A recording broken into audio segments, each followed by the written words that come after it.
कुछ दिन पहले बहुत ही अफ़सोसनाक वाक़या हुआ गुल प्लाज़ा का और काफ़ी लोग उसमें मारे गए और उसकी वजूहात ऐसी थी कि अगर कोई प्रॉब्लम की वजूहात, उन डेथ्स की वजूहात कोई सुन ले तो वो हैरान होगा यार कि एक मुल्क में, एक ऐसे शहर में जो अच्छा खासा रेवेन्यू जनरेट करता है इस मुल्क का, उसमें इस तरह के हालात हैं सेफ्टी को लेकर। और ये बहुत ही हैरानी की बात है कि आज तक इतना बैकवर्ड मुल्क चल रहा है कि यहाँ पे बेसिक ट्रेनिंग है आग से बचाव की, वो लोगों को नहीं दी जाती। ना कंपलसरी बनाया जाता है कि लोग सेफ्टी मेजर्स लें किसी आग लगने की सूरत में, बल्कि जब कोई सानिया होता है तो किसी को भी कोई जिम्मेदार नहीं ठहराया जाता, ना कोई जिम्मेदारी लेता है, ना माजरत होती है, ना कोई इस्तीफा देता है, ना आप किसी भी पॉलिटिकल पर्सनैलिटी को कुछ कह सकते हो। अभी इकरार उल हसन का आया था, उसने बोला था और उसके साथ क्या हुआ, तो आप कुछ कह भी नहीं सकते। आप यहाँ पे सफर भी करो, आप मरो, आपके लाखों का नुकसान हो जाए, अरबों का नुकसान हो गया है इस मार्केट के जलने से जो गुल प्लाजा में वाकया हुआ है, बट स्टिल कोई भी गिल्टी नहीं है। सिस्टम भी गिल्टी नहीं है, सिस्टम चलाने वाला भी गिल्टी नहीं है। गिल्टी कौन है? उस बंदे के घर वाले, जो बंदा वहां पे अपनी शॉप खोल के बैठा हुआ था। और ये पेड जो फेसबुक के इन्फ्लुएंसर्स बैठे हुए हैं, जो लोग आके बकवास करके चले जाते हैं, जिनसे मेरी बहुत हटती है कि कराची ये है, कराची के साथ ये कर दिया, कराची के साथ वो कर दिया, कराची तो लावारिस है। कराची अगर लावारिस है और उसको लावारिस रखने वाले वो लोग हैं जो उनकी जिम्मेदारी है, तो आप फिर उनके ही तलवे चाटते हो जाके। जैसे कि मैं हसन बेग की मिसाल लूं कि कुछ दिन पहले ये भाई साहब यह कर रहे थे कि कराची लावारिस है, और यही हसन बेग जाके फिर तलवे चाटते हैं किनके? उन बंदों के जिनकी जिम्मेदारी है कि जगह जगह फायर हाइड्रेंट्स होने चाहिए, मॉल्स में और प्लाजों में सेफ्टी को कंपलसरी नेसेसरी बनाना चाहिए, फिर वो भले फायर की हो, फिर वो किसी और इंसिडेंट की हो, मतलब सेफ्टी मेजर्स पूरे होने चाहिए। ये जिम्मेदारी उनकी है। आप इस चीज से देख लो कि मैं बचपन से मूवीज देख रहा हूँ और मैंने हमेशा जो हॉलीवुड की मूवीज होती हैं उसमें बाहर का मुल्क दिखाया जाता है, और मैंने हमेशा कार्टून्स में हर जगह पे फायर हाइड्रेंट्स देखे हैं। मुझे पहले पता ही नहीं था कि फायर हाइड्रेंट्स होते क्या है, इनका यूज क्या होता है। वो जो होते हैं ना फायर हाइड्रेंट्स, आप सर्च करना आपको पता चलेगा। तो उनका मुझे एक टाइम तक यूज ही नहीं पता था कि ये होते क्यों हैं, ये लगे हुए क्यों होते हैं, और जब ये ऐसे टूटते हैं कार्टून्स में या किसी में, इतना प्रेशर से पानी क्यों आता है, ये होता क्या है। तो मुझे फिर बाद में पता चला कि भाई ये नेसेसरी होते हैं, क्योंकि जब फायर ब्रिगेड कहीं भी आती है तो फायर ब्रिगेड वाला इसमें अपना पाइप लगा के प्रेशर से पानी छोड़ता है ताकि आग को आराम से बुझाया जा सके। यहाँ ऐसा हिसाब है कि फायर ब्रिगेड आती है, उनके पास अपनी टंकी होती है, उससे पानी छोड़ते हैं जो कि 10 मिनट तक चलता है और उसके बाद खत्म। फिर दोबारा वो जाएगी स्टेशन, दोबारा पानी भरेगी, फिर दोबारा आएगी और फिर दोबारा करेगी। तो इसमें आग तो घंटा नहीं बुझती, बल्कि आग को और बढ़ने का मौका मिल जाता है। यही सीन हुआ वहां पे। 1.5 घंटे तक फायर ब्रिगेड आई ही नहीं थी। 1.5 घंटा बहुत मायने रखता है, बहुत। 10 सेकंड भी अगर फायर को मौका मिले ना, बहुत बढ़ जाती है वो। तो आप 1.5 घंटे तक फायर को आग में कोई काबू नहीं पा रहे, बल्कि उसको और बढ़ने का मौका दे रहे हो। दूसरा, जिसका ये प्लाजा था, जो इसका ओनर था, उसको भी कल्प्रिट मानना चाहिए, क्योंकि उसकी वजह से ये हादसा पेश आया है। ना यहाँ पे एक्सटिंग्विशर थे, ना यहाँ पे कोई शावर्स लगे हुए थे, ना यहाँ इमरजेंसी एग्जिट्स थे, और वो चीज नेसेसरी करना किसकी जिम्मेदारी है ये आपको अच्छी तरह पता है। अगर हम बोलेंगे तो हमें उठाया जाएगा, हमें धमकियां आएंगी। क्यों? क्योंकि हम बोल रहे हैं इस चीज पे। तो यहाँ पे ना फ्रीडम ऑफ स्पीच बची है, ना यहाँ पे सिस्टम में कोई ऐसा बंदा है जो इस चीज को सेफ बना सके। हमारे यहाँ क्या होता है, एक सानिया होता है, उसके बाद जो है उस चीज पे सेफ्टी पे काम करने का सोचा जाता है। जैसे गटर के ढक्कन का अभी वाकया हुआ था, फिर उसके बाद सारे आ गए गटर के ढक्कन लगाने। इनको बाद में अंदाजा होता है, मतलब कुछ लोगों की कुर्बानी अभी भी होना बाकी है हमारे मुल्क में उन चीजों के लिए जो कि बेसिक नेसेसिटीज हैं, जो कि बेसिक एजुकेशन लोगों को होनी चाहिए। फायर सेफ्टी बेसिक एजुकेशन है, बेसिक सेफ्टी है। गटर का ढक्कन बेसिक सेफ्टी है। एक गधा भी समझ जाएगा कि भाई यहाँ जो होल है इसमें कोई गिर सकता है। लेकिन ये चीज उन लोगों के नोटिस में नहीं आती जब तक कोई वाकया नहीं होता, जो पूरी आवाम को झंझोड़ के रखते हैं। जब तक किसी का बाप, किसी का बेटा नहीं मरेगा, तब तक ये चीज नोटिस में नहीं आती। और उसके बाद भी अगर आप इनकी पकड़ करो तो इनके पास यही बात होती है कि भाई हमारे पास तो इख्तियारात ही नहीं है यार ये करने के। तो भाई आप उस पोजीशन पे बैठे क्यों हो? रिजाइन दो, दफा करो उस पोजीशन को जिसमें कोई इख्तियारात नहीं है। आप लो ही मत ऐसी पोजीशन। आप ऐसी पोजीशन के लिए कैंडिडेट बने क्यों थे? आपने ऐसी पोजीशन के लिए आने के लिए इतनी मेहनत क्यों की थी जिसमें कोई इख्तियारात ही नहीं है, जिसमें आप कुछ कर ही नहीं सकते और ना आपसे कोई पूछे। अगर आपसे कोई पूछे तो आप उस चीज में कहते हो कि ये तो बस बातें करना जानते हैं, ये लोग तो बस बोलना जानते हैं, ये लोग तो सिर्फ आगे से जो है ना कीड़े निकालते हैं बैठ के। अरे कीड़े क्यों नहीं निकाले भाई, वो उस चीज से सफर कर रहे हैं, नुकसान उठा रहे हैं, तो वो क्यों नहीं बोले। मैं कुछ पेड यूट्यूबर्स देख रहा हूँ लाइक हसन बेग और एक और बंदा है जो आके बै बै बै बै करता रहता है। ये कुछ पिक्चर्स हैं, मेरे को एक पोस्ट मिली है, ये कुछ शक्लें हैं दो, ये एक बंदा जो है दूसरा, इसका तो मुझे याद नहीं नाम क्या है, और ये है हमारे प्यारे हसन बेग जो कि कराची के व्लॉगर्स के खिलाफ बहुत आवाज उठा रहे थे। लेकिन जब इनको मौका मिला असल बंदे से पूछने का जो कि कराची का जिम्मेदार है, तो उसके तलवे चाटने लग गए। वहां जाके उससे तलवे चाट के पूछ रहे हैं कि भाई लोग आपको हेट कर रहे हैं यार, लोग आपको कातिल बोल रहे हैं, ऐसा कैसे कर सकते हैं लोग। अरे वो उसकी जिम्मेदारी है, कंजर की औलाद, तुझे शर्म नहीं आती? तू इस कराची के लिए, इस मुल्क के बच्चों के लिए जिनके लिए तू रोता है, जब तुझे सवाल करने का मौका मिला तब तू खड़ा होकर उसके तलवे चाट रहा है। और दूसरा ये, इसको तो मैं जानता नहीं हूँ लेकिन ये आधे से ज्यादा 90% ये प्रमोशंस करता है, 90% इसका वर्क पेड होता है और ये इस पे बड़ा प्राउड होता है। हमने गवर्नमेंट के लिए काम किया है, हमने इसके लिए काम किया, हमने फला अफसर के साथ काम किया है। अरे तुमने काम किया है तो तुमने उखाड़ा क्या है पैसे लेने के अलावा। और मुझे गुस्सा इस चीज पे आता है, मैं पता है इन चीजों पर, इन टॉपिक्स पे बात क्यों नहीं करता, क्योंकि मेरे को पता है कि मेरे बात करने से कुछ चेंज नहीं होने वाला। जिनको मौका मिलता है फेस टू फेस उन लोगों से सवाल करने का, जैसे ताबिश को मौका मिला था सवाल करने का और ताबिश ने बहुत अच्छा किया था, ये मुंह पे खड़े करके ये सवाल पूछे कि भाई आप इसके जवाब दो, और बहुत अच्छा किया उसने। तो ये लोग ऐसा गूदा क्यों नहीं लाते? क्योंकि इनके आगे की प्रमोशंस मर जाएंगी, इनके आगे की अपॉर्चुनिटीज मर जाएंगी जो इनको इदारों से आनी है कि हमने फला चीज लगाई है, ये लो पैसे, आओ इस चीज को आवाम तक पहुंचाओ कि हमारी गवर्नमेंट ने ये काम किया है। ये लोग इसलिए नहीं करते ये काम, कितनी शर्म की बात है। और अभी भी लोग वहां पे जा इसलिए रहे हैं, अब जाने का लोगों का मकसद ये है कि हम यहाँ पे आके तबसरा करें, हम यहाँ पे मीडिया वाले टाइप बन के आ जाएं, अपना फोन निकाले, वीडियो बनाए और दफा हो जाए यहाँ से। किसी को कोई परवाह नहीं है ये, क्योंकि सानिया अभी ट्रेंडिंग पर है, अभी लोग देख रहे हैं कि इस सानिया की वजह से क्या क्या नुकसान हुए, तो चलो हम इसको रिपोर्ट करते हैं, आवाम को बताते हैं, थोड़े व्यूज आ जाएंगे हमारे, और क्या होगा। किसी को घंटा फर्क नहीं पड़ता यार, इतने लोग मरे हैं, क्या नुकसान हुआ है, अनलेस वो चीज ट्रेंडिंग नहीं हो। वरना अगर लोगों का मरना, आग लगना, नुकसान होना इतनी ही बड़ी प्रॉब्लम अगर होती, या किसी का कप ऑफ टी होता, तो कितने घरों में आग लगती होगी, कितने लोग जल के मर जाते होंगे कराची में। और यही निजाम चलता है। क्या कभी कोई इस तरह उठ के बेलॉस ऐसी चीजों पर बात करेगा कि फला घर चल गया, गवर्नमेंट कहाँ थी, फला चीज जल गई, ये बंदे कहाँ थे, ये कहाँ था? नहीं पूछता कोई। ऐसे बड़े सानियात जो कि न्यूज कवरेज होती है उन पे ही बात क्यों की जाती है हमेशा? क्योंकि व्यूज चाहिए। तो बात करने वाले को व्यूज चाहिए जो वहां पे पहुंच के खड़ा होकर बात कर रहा है, सवाल करने वाले को पैसे चाहिए तो वो लिमिटेड सवाल कर रहा है जिसमें उसका पसंदीदा बंदा ना फंसे, जिससे उसको आगे पैसे एक्सपेक्टेड है। तो ये सारा जो सिस्टम चल रहा है ना, और इस सिस्टम में मैं अपनी टांग इसलिए नहीं डालता, मैं बात इसलिए नहीं करता, मुझे यकीन करो इतने लोगों ने मैसेज किया हुआ है कि गुल प्लाजा के इंसिडेंट पे बात करो। मेरी लास्ट वीडियो के नीचे तुम्हें मैसेज मिल जाएंगे इतने सारे जो बोल रहे थे कि इस इंसिडेंट पे बात करो। मैं बात, पहली चीज तो ये है कि मैं इस चीज से व्यूज तो बिल्कुल भी नहीं चाहता, क्योंकि मुझे नहीं चाहिए ऐसे इंसिडेंट्स पे बात करके व्यूज। सिंपल सी बात है, अगर इस पे व्यूज आते हैं तो मेरे लिए वो चीज अच्छी इसलिए होगी क्योंकि मेरा मैसेज पहुंच रहा है, और अगर उस मैसेज के पहुंचने से कुछ इम्पैक्ट पड़ता है तो मैं और वीडियोस बनाऊंगा, ठीक है। बाकियों का यही होगा कि भाई रीच बढ़ी है, और ये चीज मुझे डिटेक्ट हो जाती है आराम से, क्योंकि वो लोग इस चीज पे सिर्फ बात कर रहे होते हैं, उन लोगों के व्यूज आते हैं, वो वहां तक पहुंचते हैं। लाइक हसन बेग, वो वहां तक पहुंचा, उसने खड़े होकर सवाल किया। क्या सवाल किया? यार अवाम बुरा क्यों कह रही है यार, लोग तो कातिल बना रहे हैं। अगर आपने यही चुतियापे की बातें करनी है ना, तो आप अपना फेसबुक पेज डिलीट मार दें प्लीज, क्योंकि आप उस रीच का, जिसके लिए हम कोशिश कर रहे हैं कि आए, ताकि हम खड़े होकर कल को सवाल करें कि भाई ये क्यों नहीं हो पा रहा, ये पावर हमारे पास आए ताकि हम पूछें कि आपने ये क्यों नहीं किया।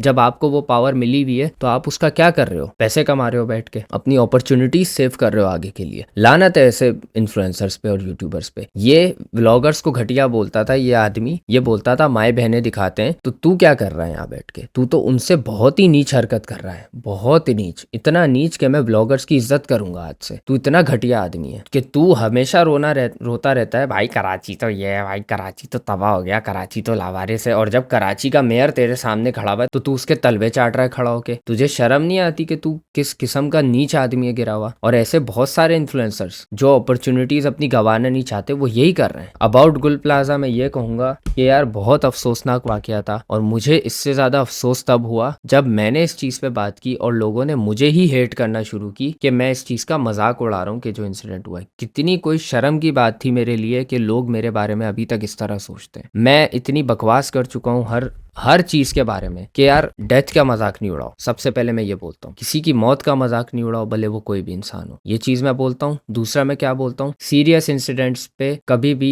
मजाक मजाक नहीं करो, ये भी मैं बोलता हूँ। तो मैंने जो मीम डाली थी वो इतनी हार्मफुल थी, मैं तुम्हें ज़रा दिखाता हूँ आर्काइव्स में जाके। मैंने आर्काइव कर दी क्योंकि मेरा दिल खराब हो गया। मुझे हेट से डर नहीं लगता, मुझे धमकियों से डर नहीं लगता। मैं सिर्फ दिल खराब होने की वजह से आर्काइव किए क्योंकि मुझे बुरा लगा कि अभी मेरी ऑडियंस मेरे बारे में इस तरह सोचती है, मेरी जो मेरा पॉइंट ऑफ व्यू समझते ही मत वो इस तरह सोचते हैं। मीम ये थी, ठीक है सर, गुल प्लाजा में आग लग गई और ये हमारे जो है चहीते लगे हुए और इसमें मैसेज ये डिलीवर हो रहा है क्योंकि इस मीम का मतलब ये होता है कि बुरी खबर को खुश होकर सुना रहा है। तो इसमें जो था इसका मतलब ये था कि ये बंदा बुरी खबर इस तरह सुना रहा है मुस्कुरा के कि इसको कोई फर्क ही नहीं पड़ता। अब इसमें जो मैसेज था वो यही था कि इसको कोई फर्क नहीं पड़ता, लेकिन इसमें जो मैसेज अवाम ने निकाला ना, इतनी समझदार अवाम, मैं क्या बोलूं। वो कह रहे हैं कि तू डेथ का मजाक उड़ा रहा है, कि तू इस इंसिडेंट का मजाक उड़ा रहा है। अबे लानत है तुम्हारी शक्ल पे यार, तुम लोग कितने कोई बंद दिमाग लोग हो यार, कि तुम लोग जो इंसान बोल रहा है इन चीजों के खिलाफ, इस सिस्टम के खिलाफ, तुम लोग उसको ही इल्जाम लगा रहे हो कि वो उन चीजों का मजाक उड़ा रहा है। और जो इंसान तलवे चाट रहा है जा जाके, तुम लोग उसको रीच दे के बैठे हुए हो, तुम लोग उसको लाखों का पेज उसका बना के बैठे हुए हो, वो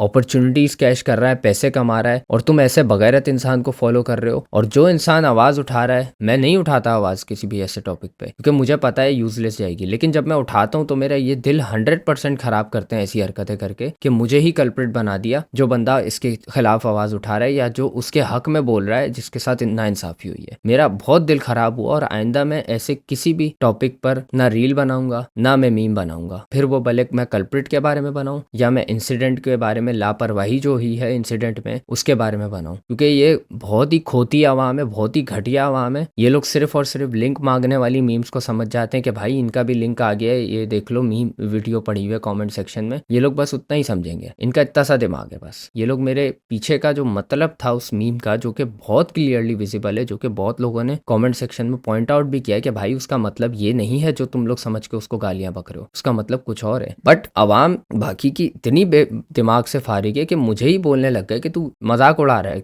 उनके मरने का। अबे मैं मजाक उड़ाऊंगा? शर्म करो यार तुम लोग। मजाक तो इन लोगों ने बना के रखा हुआ है जिनको तुम सपोर्ट करते हो, इन सब ने मजाक बना के रखा हुआ है तुम सबकी जिंदगियों का, इन लोगों ने। और ऐसे बहुत से यूट्यूबर्स ने, फेसबुक वालों ने, इन लोगों ने असल तुम्हारा मजाक बना के रखा हुआ है जो कि तुम रियलाइज भी नहीं करते। आके बस चीख चाड़ा बचा के किसी इंसिडेंट के वाकये के किसी जगह वकुआ पे जाके खड़े होके वहां पे रंडी रोने करके 2 मिनट में रील बना के शार्ट हो जाते हैं। 10 किलोमीटर पीछे अपनी वीगो पार्क करेंगे, बाइक पे आएंगे और वहां पे आके रील बना के फिर वापस 10 किलोमीटर जाके वीगो में बैठ के अपने ऑफिस में चले आएंगे और फिर ब्रांड डील्स करके पैसे गिनेंगे। और तुम ऐसे लोगों को कहोगे वाह यार क्या आवाज उठा रहा है ये, क्योंकि वो तुम लोगों को अच्छे से समझते हैं। जो इंसान तुम्हारे साथ ऐसे चलेगा स्ट्रेट फॉरवर्ड कि भाई उस टॉपिक पे बात करे, उसके खिलाफ आवाज उठाए, सफर भी करे, इवन सफर करे। मैंने तो डिलीट इसलिए की क्योंकि मैं सफर ही नहीं करना चाहता इस आवाम के लिए, जो उल्टा मुझे ही बोले कि यार तू कल्प्रिट है, तू मजाक उड़ा रहा है मेरे लंड से। फिर तो ऐसी आवाम मैं क्यों आवाज उठाऊं यार, ऐसी आवाम के लिए जो मुझे ही गालियां बक रही है जब मैं आवाज उठा रहा हूँ। कैसी चूतिया आवाम है भाई। और उसके उठा रही है जाके जो भाई मजाक बना के, जिसने मजाक बना के रख दिया है उस आवाम की सपोर्ट का, उस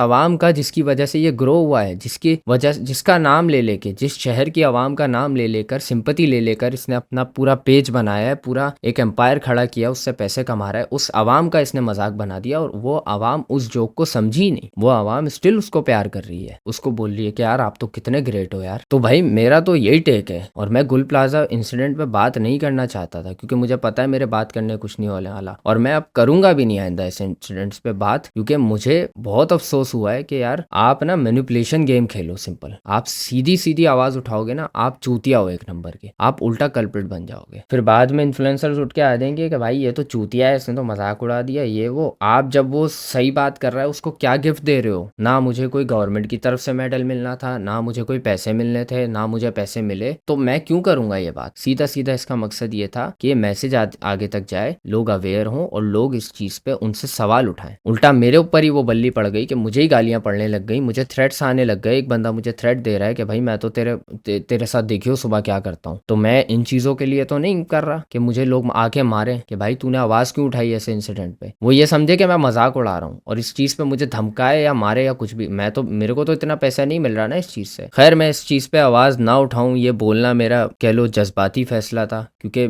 मैं कितना ही कोशिश कर बोलूँ, मैं नहीं रोक सकता अपने आप को आवाज़ उठाने से, क्योंकि मैं ही इस शहर में रहता हूँ। ये कहीं न कहीं मेरी सेफ्टी के लिए भी है और मेरे जो चाहने वाले हैं या मेरे जो साथ रहते हैं उनकी सेफ्टी के लिए भी है। तो मैं ये चीज़ भले गुस्से में बोल दूँ कि मैं आइंदा नहीं करूँगा, लेकिन मैं रोक भी नहीं सकता अपने आप, क्योंकि मेरे घर वाले मेरे सब यहीं रहते हैं, उनकी सेफ्टी की भी बात है। तो मैं इसलिए इस चीज़ पे कहूँगा कि यार आप लोगों को चाहिए कि आप सवाल करो, आप पूछो कि आप फायर सेफ्टी को यहाँ पे इतना सीरियसली क्यों नहीं लेते। मॉल्स में जहाँ पे लाखों की तादाद में आवाम आना जाना करती है डेली, वहाँ पे आपने ऐसे फायर सेफ्टी मेजर्स क्यों नहीं लिए हुए।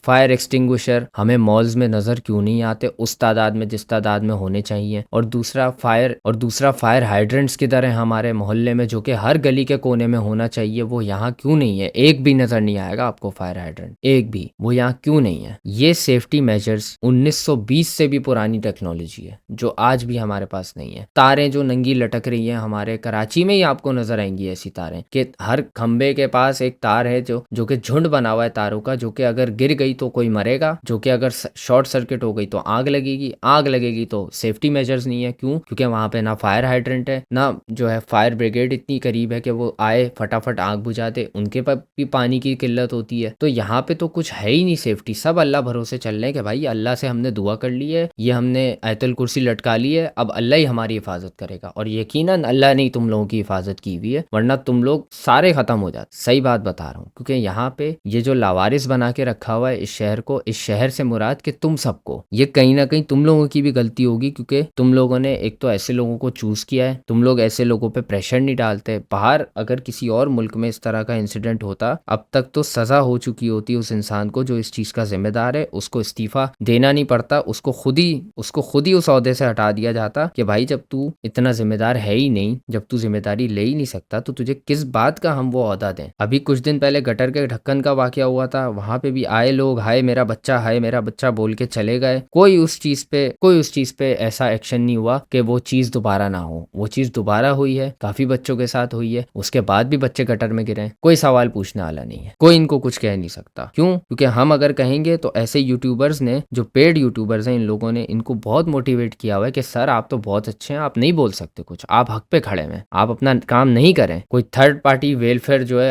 आके ढक्कन लगा के जाएगी, आप अपना ऐश करें, कोई मसला ही नहीं है। कीड़े हैं ये तो सारे। कितनी अफसोस की बात है कि 100 साल पुरानी टेक्नोलॉजीज हमारे यहाँ है इस शहर में, जो कि इतना कमा के दे रहा है, जहाँ पे इतने काबिल लोग बैठे हुए हैं, इतने काबिल लोग, टेक्नोलॉजी के मामले में इतने काबिल लोग, दिमाग से इतने काबिल लोग हैं, ये लोग यहाँ पे बैठे हुए हैं। उसके बावजूद इस शहर का ये हाल है कि ये दुनिया से 100-500 साल पीछे है। यहाँ पे वही खंबे में तारे लटक रही हैं, अभी तक वही हाल है अभी तक जो 100 साल पहले हुआ करता था दूसरे मुल्कों में। अब ये टेक्नोलॉजीज जो हो गई अंडरग्राउंड तार वाली, ये तो बहुत ओल्ड हो चुकी है भाई। अब तो अंडरग्राउंड तारे जो गुजरती हैं वो आप बाहर जाके देखोगे, इवन आप इस्लामाबाद चले जाओ, आपको नहीं लटकती हुई दिखेंगी तारे, क्योंकि ये टेक्नोलॉजी बहुत पुरानी है, ये टेक्निक बहुत पुरानी हो चुकी है कि आप तारे अंडरग्राउंड कर दो, वो ज्यादा रिलायबल भी होती हैं, वो ज्यादा सेफ भी होती हैं। लेकिन यहाँ पे इस चीज को कोई रेगुलेट नहीं करवा सकता कि भाई तारे अंडरग्राउंड जानी चाहिए, सारी सब कुछ अंडरग्राउंड जाना चाहिए, तारे हमें लटकती हुई नहीं नजर न आए। आप बाहर निकलोगे, गेट खोलोगे, ये तार झूल रही है आपके सर पे, वो कभी भी कट के अगर गिर गई आप ऑन द स्पॉट मरोगे। और जिम्मेदार कौन होगा? कोई भी नहीं। सवाल किससे पूछें? किसी से भी नहीं। आपकी किस्मत में इतनी जिंदगी लिखी थी, आप मर गए, बस चुप होके मर जाओ। हादसा हुआ है ना, अल्लाह की तरफ से हुआ है भाई, आपकी उम्र ही इतनी लिखी, ये सोच के निकल जाओ और बस मरहूम के लिए फातिहा कर दो। बाकी ये जो है ना इसके खानदान वाले जो अब बेसहारा हो गए, इनको हम लोग कुछ लाख दे देंगे सब्सिडी में, बात खत्म हो गई, और हम अपना एंजॉय करेंगे अपने ओहदे में बैठ के। सिंपल सी बात है। हम शहर ऐसे ही चलता है भाई। अगर आपको रहना है इस शहर में रहो, वरना आप जा सकते हो यहाँ से। हमें नहीं बोलो भाई कि हम कोई अपनी जिम्मेदारी, हम अपनी पूरी जिम्मेदारी कर रहे हैं। हम रोड बनाते हैं ना आपके लिए, एहसान है वो हमारा, थैंक यू लिख के लगाते हैं इतना बड़ा। अगर हम कोई रोड बनता है ना अगर कोई, तो हम इतना बड़ा थैंक यू लिख के लगाएंगे कि भाई हमने रोड बनाया, हमने आपकी नस्लों पे एहसान कर दिया रोड बना के। अब हमें बोलना मत कि हमने कोई काम नहीं किया, आप बोल ही नहीं सकते, आपकी औकात नहीं है बोलने की। ये हमने आप पे एहसान किया है कि आपके टैक्स के पैसों से रोड बना दिया, या आप इसको बहुत बड़ी नेमत समझो कि हम रोड बना रहे हैं आपके लिए। तो इस तरह का एटीट्यूड हमें देखने को मिलता है और हम इस एटीट्यूड से ओके हैं। लाइट जाती रहती है, लोड शेडिंग, गैस चली जाती है सर्दियों में, हम ओके हैं, हम एडजस्ट कर लेते हैं। लाइट जा रही है कोई बात नहीं, सोलर लगा लेते हैं। गैस नहीं आ रही कोई बात नहीं, सिलेंडर लगा लेंगे। तो हम तो ओके हैं इस चीज से। हम कहते हैं हमारी लो दबा के, हम बस थोड़ा सा तेल लगा लेंगे अपनी गांड पे ताकि हमें दर्द ना हो। हम इस तरह से चलते हैं।